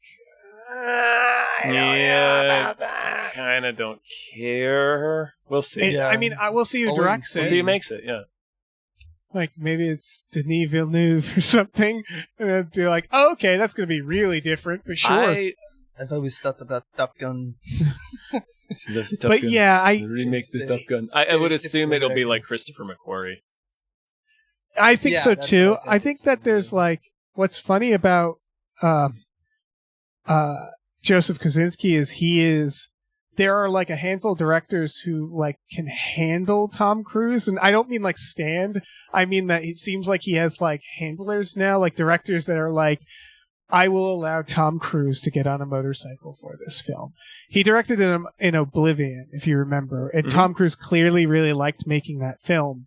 And I think it goes hand in hand with people who like practical stuff, and Joseph Kosinski really likes practical stuff, right? Mm-hmm. So that's all to say that he likes he likes someone that will get in a plane and do it for real, an actor, and he likes doing the stuff for real.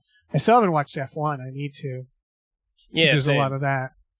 And so like, to your point, Tom McQuarrie is the other guy who seems to be Tom Cruise seems to be doing like yeah, sure, I'll let Tom Cruise tie himself to the outside of this plane. I'll kill Tom Cruise. I don't give a fuck. Fuck it. Yeah, I'll be the guy that kills Tom Cruise. Yeah, well, someone's got to be. What's the next best thing to being Tom Cruise? The guy who kills him. The killer of Tom Cruise. Weirdly, it's going to be like McQuarrie shanking him on the red carpet. Right, yeah. He's like, I made 8 films with you, and not a goddamn one did you even bleed. Yeah. But yeah, I don't know.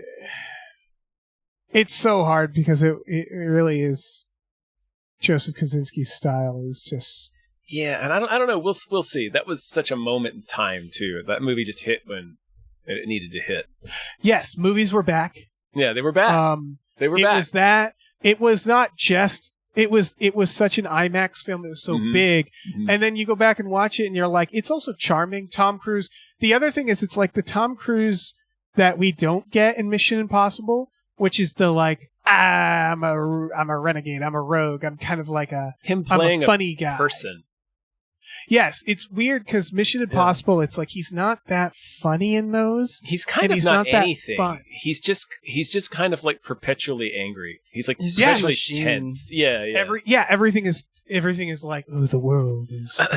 He's like, I have to accomplish this, or my girlfriend dies. Yeah. So it was like almost like refreshing, like the scene where him and Jennifer Connelly are like fucking to each other, and then he sneaks out and like he's dealing with a little kid, and it's like charming, and it's just like I'm so glad he's doing him having to be the because he's a maverick. Yeah, he's a maverick, and so he doesn't play by society's rules, and that creates awkward circumstances that he can navigate with aplomb. Yeah, that's how we like him. That's our Harrison Fords, you know. Yeah. Yeah, it was good. Why would he be flying a plum though, Abe? He's a jet pilot. He'd be flying a jet. Well, he'd navigate them with a jet. Actually, you're right, because actually a giant peach would be more aerodynamic. It's true. You're right. More news. Curry Barker, who, if you don't know, is the director of Obsession, a movie that hasn't come out, is now going to direct the A24. I didn't know A24 was doing this reboot of the Texas Chainsaw Massacre. Sure.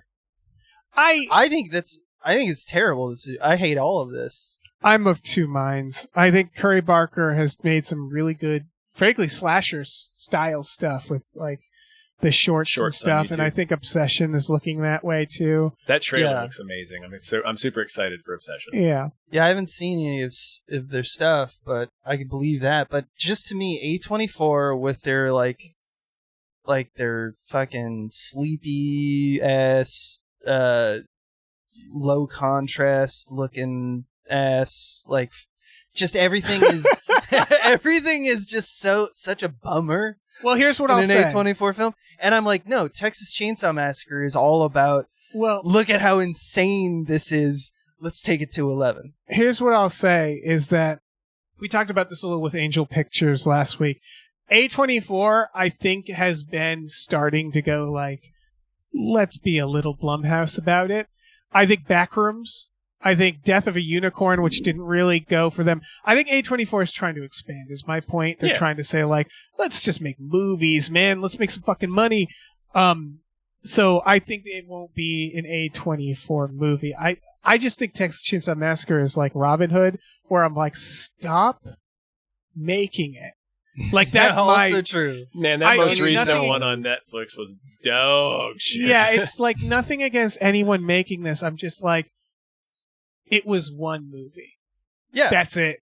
Anyone can make a great film at any time. It's possible. Any franchise that can revitalize things. Yeah, but it's not like my anger does not stem from if it's good, it's going to be good. And, you know, like I didn't think they needed to make more Predators. I thought that was done. And frankly, I think it should be still, but like Prey was awesome. Prey was amazing. Oh, I disagree with that. I disagree only because Predator felt like a slasher film where you could repeat it of like, just take the Predator, put him here. Just take the Predator. Dave and I are big on that. But Texas Chainsaw, you can do that. It's just where they were. I mean, I guess I'm thinking about it from the mindset of like Predators had come out. Like the franchise had done the thing where they were like, okay, we blew it up like the Alien franchise. We blew it up like all these other franchises where it's like now it's self-serious and kind of not really quite the same as the originals. You know, they're doing something else. But Prey just brought you right back to why we like the original. You know, right? I think maybe this could be that. Yeah, I think the mistake of Texas Chainsaw, and again, I'm sure they've been successful, like financially, but I think they're not. The problem is we think they're slasher films. We think it's it's like Jaws, where it's like Leatherface kind of does one thing, and you have to be somewhere for him to do that thing, specifically in his place. Yeah. Otherwise, he's not going to do that thing. Right. It's like the original is way more like Psycho. Like there's not a lot of blood in it. It's more about like the craziness of what you're looking at. And it's it's more gore. I mean, it is a slasher still, I would argue. Of course, It's House of Mirrors type thing where it's like you're gonna be a pilgrim in hell, which is a little bit different. Or not all slashers follow that. Slashers, you're being chased by a monster that owns the environment. That is still in the DNA of Texas Chainsaw Massacre, but for sure, it also feels. I'm sorry. No, you go.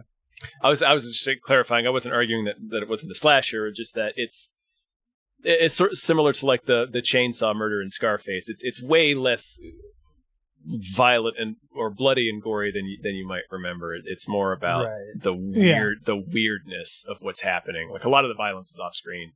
And from what I've seen Curry Barker do, I'm like, oh, he might be able to do that weirdness. Don't get me wrong. It's not, again, it's not even about that. It's like, it's just the most you can do.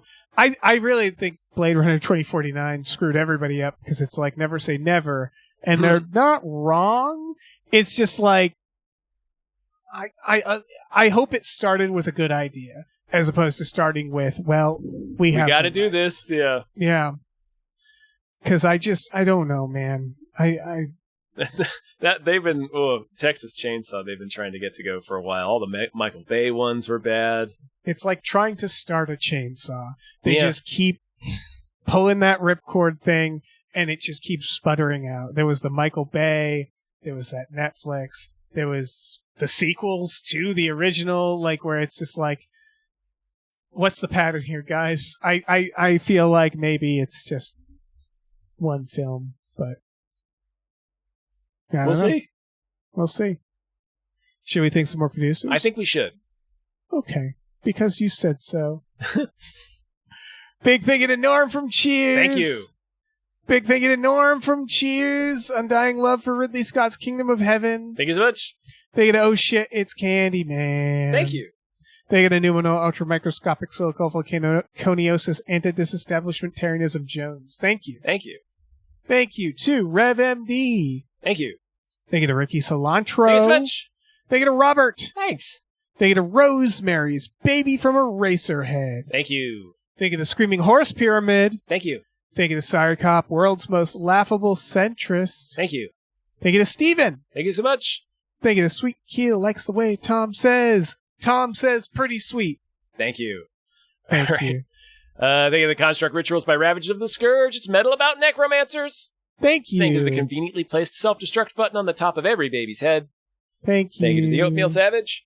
Thank you. Thank you to the scar left by seeing James Woods put a gun in his stomach cooch. Delicious. I've watched that twice this year. You did? Once for the beans and once for us. Thank you to the Thriller in Manila, Schlong, and Hong Kong. Thank you. Thank you to the To Be Terror Bunny has left a resurrected copy of Dead Heat in your house for Easter. Hey, thank you. Thank you to these 7 B's. Thank you. Thank you to time to shake off my last bit of tip drizzle. Yes. Thank you to Tux. Tux. Thank you to Vincent. Thank you. Thank you to watch me use these prehensile nipples to shoplift loose shrimp. Thank you. Thank you to Will Rhymes with Bill or Bill Rhymes with Will. Thank you. And thank you to your mom. Thanks. Dave. Yeah. Before we shoplift these loose shrimp out of here to feed our transforming secret alien sex beasts. Uh-huh. Yeah, huh? And our giant peaches. Yeah, huh? Do you have a movie that deserves more hype before we get into this time machine and return to the future? Yeah, huh? I do. I got 2. I got like 1.5. And I don't mean that in terms of quality. Just because I kept looking at the trailer view count for this, and I'm like, why?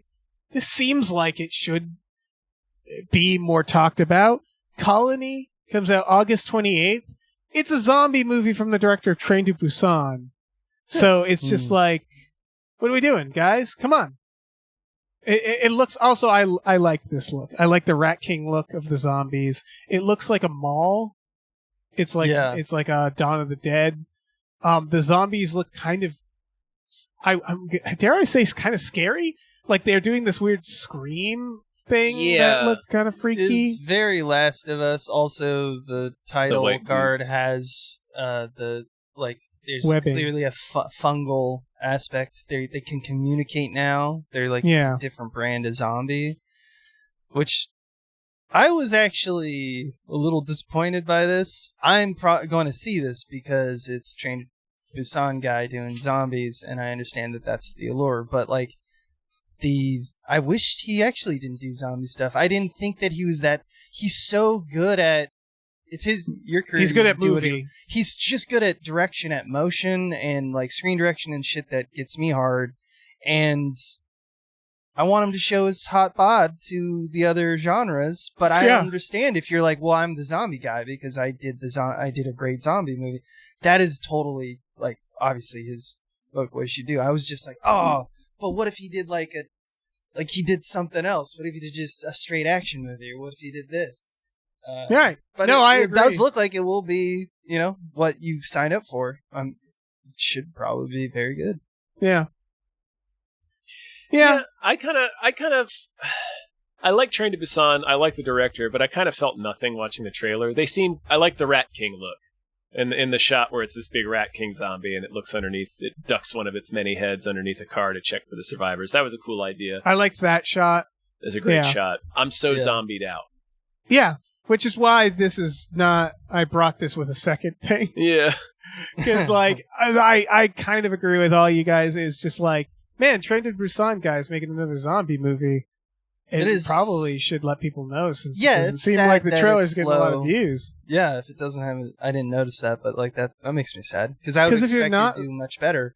It also could just be doing better on a different video that's more Korean-centric. I kept looking. But sometimes that does happen.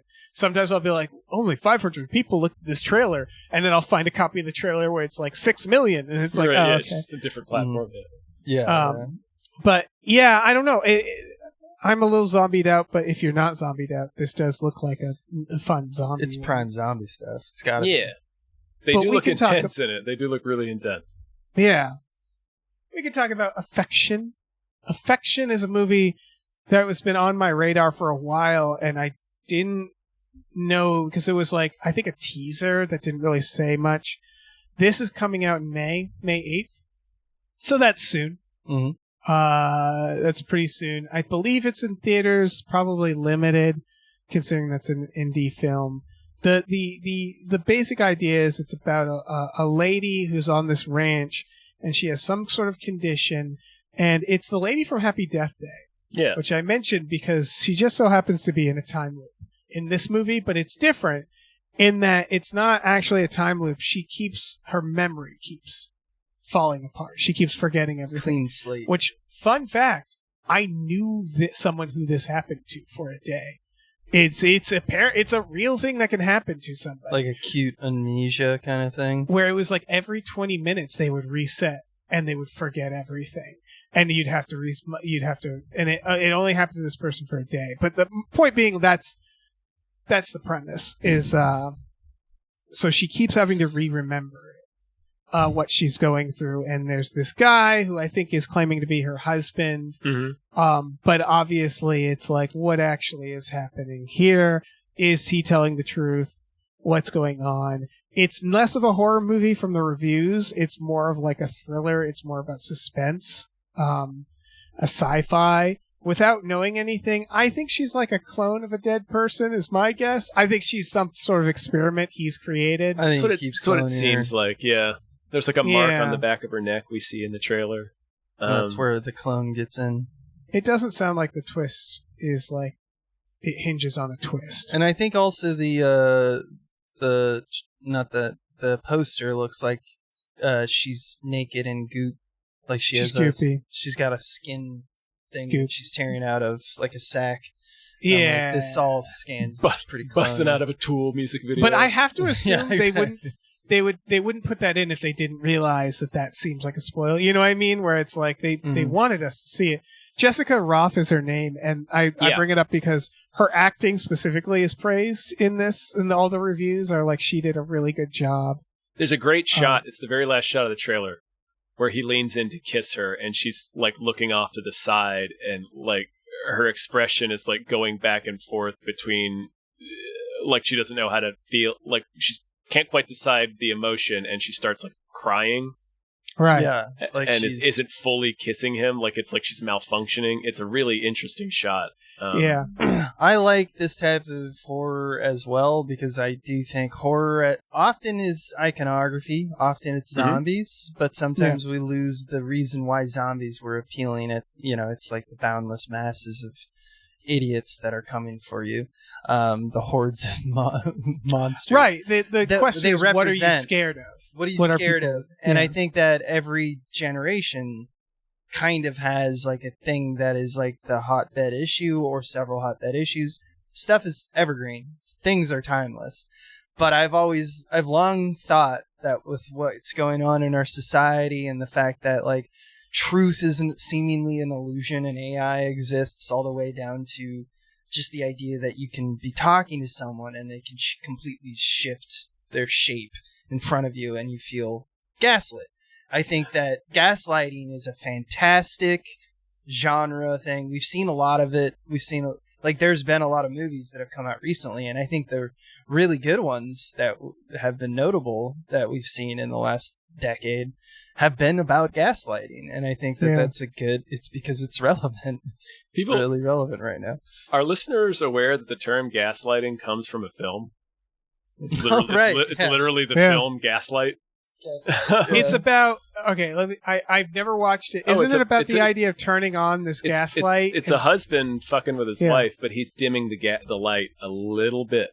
Yeah. Or he's either dimming it or making it brighter, but he's doing it a little bit at a time. He's adjusting it and so assisting that that he's crazy. Not.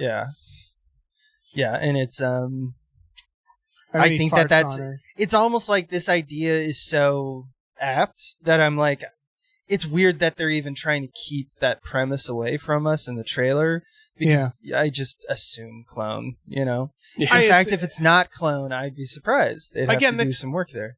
The trailer seems to want us to suspect the husband. The twist seems like it would be that he's actually cool. You know what I mean? Yeah, exactly. It's like that, where he's it's just a creepy guy. It might be a little bit of column A, a little bit of column B. This looks closer to like what I wish Passengers had been. That Chris Pratt. Where it's a horror J-Law movie. Yeah. That's a horror movie. I also like if this slid into comedy, where it's at the end, it's multiplicity. She's getting multiplicity. She's hanging out with her own self. She's got the one clone. It's like, I can drive a car. That's the other thing about the poster I was thinking, is that if you look at the poster of like the 3 names that are on the poster, they get like main title. You get what's the actress's name again? Jessica Roth. Jessica Roth, and then the second billing is Jessica Roth. The third billing is Jessica Roth. The fourth billing is someone else. Michael Keaton. Yeah, Michael Keaton. So I think they're like, they're not even hiding it. So it's weird that they don't even, like, the trailer doesn't hide it at this point. And then affection as a title makes me say, like, okay. This is why he's doing it. He's in love with her. He's obsessed. Or maybe she's a clone of somebody he's obsessed with. Yeah. And the poster is her coming out of the goose egg. So it's like, okay, clearly they're not shying away from this. Yeah, the idea that she's a clone or a replicant or something, yeah. That's why I assume this looks really good. I'm really into this. Yeah. It looks, based off the trailer, it just looks like there's a tempered hand behind the wheel, and hopefully first-time the story's filmmaker. good. Or rather, like, he's in shorts. That's always good to see, though. Or they've done shorts, fresh rather. blood. And I like a good. Select U.S. theaters, so don't expect to see it until it comes out on streaming, most likely. Yeah. Mm-hmm. But that'll be like a week after, because that's what we do now. I like a good, whether we like it or not. A good high concept gaslight, like a 10 Cloverfield Lane. Yeah, this gaslight looks like it needs like a lot of gas through tubes into a cloning machine. Into a cloning machine. Or she's a seductive extraterrestrial human hybrid. It could be that. It could be. We don't know. 1996! Let's get back in the time machine to get out of here. That's a song! Rum, rum, rum, rum. Abe, would you like to plug something into something? Yeah, movies, man. Go out and watch movies. They're dying, I think. But that's not why you should do it. You should do it for the love of the game. Do it. Watch movies. Do it. Yeah. In 1996 and in 2026. Yes. Mm-hmm. I'll plug our Patreon, patreon.com/gamefullyunemployed. We have exclusive podcasts, including Spiel Boys, which is done with Abe and the Small Beans in partnership, as well as Star Trek The Next Futurama. And then we have Tom and Jeff Watch Batman, and Fox Muller's a Maniac, and Himboos.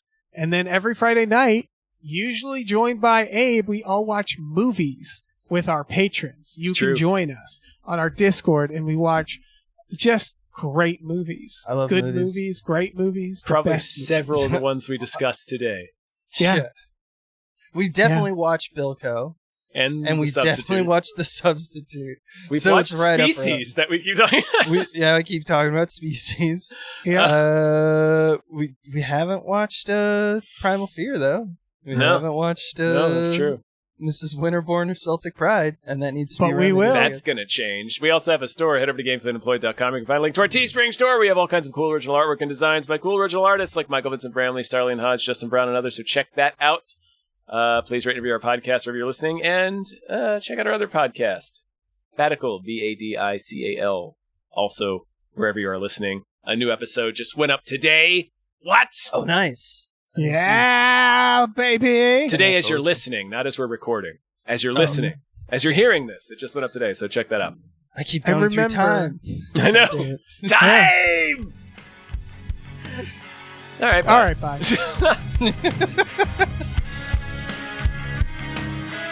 Hey, listen, our music is produced by Chris Corlew. You can find him on twitter.com as The Corlew, or go to shipwreckedsailor.bandcamp.com. Our channel artwork is produced by Michael Vincent Bramley. For more of his work, go to mvbramley.art.